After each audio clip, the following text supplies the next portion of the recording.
Welcome back to our live training session here with our 2011 Evo X MR. In our last video, we learned how to finish up the calibration process doing our full throttle tuning. So looking at our boost control, our spark timing and our knock control, making sure the load registration was proper, dialing our fuel in. We have all that sorted out. Now we're going to be introducing and working with our Tephra V3 ROM. This unlocks some enhanced features that we don't get with our normal base ROM, that all that programming from Mitsubishi, that way it was intended stock. They're enhanced. So we have check engine light, knock light. We have the ability to do flex fuel control, alternate map switching. So we're going to be going through and looking at how to take our existing base file, converting it into a Tephra V3 based ROM, and then doing some verification on the chassis dyno to make sure everything's going to be working properly and that we can go in and start to operate the vehicle long term with the Tephra V3 ROM and know that it's going to be safe. So without further wait, let's jump into this video so we can check this out. Welcome back to our live training session here with our 2011 Evo X MR. In our last video, we sorted out our boost control, our spark timing, our fuel control, also going in making sure our load registration was proper, making sure that on this SST transmission, we had adequate clutch pressure and no clutch slip.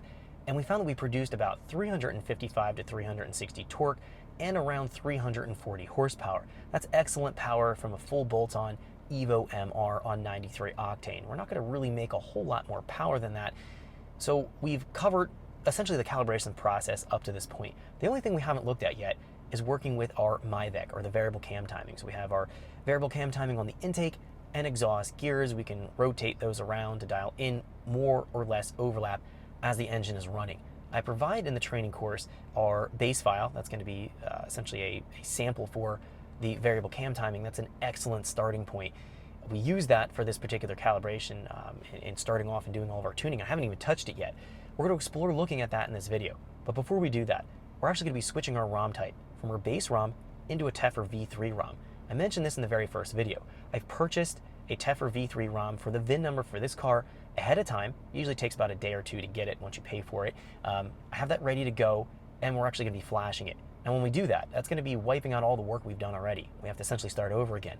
So what we're going to do is learn how to copy and paste our data from our existing file into our Tephra V3 ROM, and then do a check to make sure that it's hitting the proper boost, the fuel's proper, load registration's proper, transmission's shifting and not slipping, and that's working properly on this SST and this MR, and making sure that all the other functionality is in place.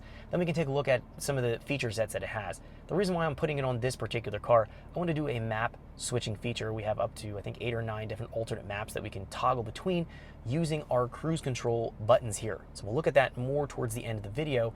We also have the ability to have a check engine light as a knock light, so it'll flash at you telling you that you have knock. If you have super high excessive knock, you can actually shut the throttle down. So it's drive-by-wire, it actually will shut the throttle plate down under wide open throttle conditions, so we can avoid keeping the engine in a dangerous knock condition. We don't have to worry about damaging the motor. All things that we can gain by going with the Tephra V3 ROM.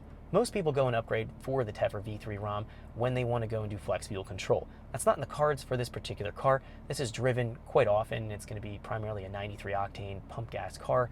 This may get a 18K turbo and larger injectors at some point down the road, but for right now, it's going to be living on 93 octane. So the flex fuel control is just something that it's not going to be needing, but the feature is there if we want to go and implement it. Now I'm going to try to get an Evo 10 with a Tephra V3 ROM that's going to have flex fuel control, so we can take advantage of that and look at that calibration process. But for right now, again, keeping it simple, we just want to do map switching and some of these other fail-safe safety features built into the Tephra V3 ROM.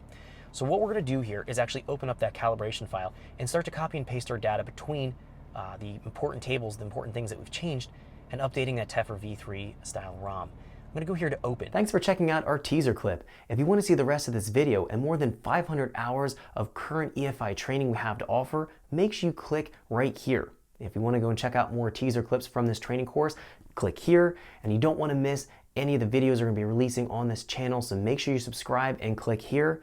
Thanks for watching, and I'll see you guys later.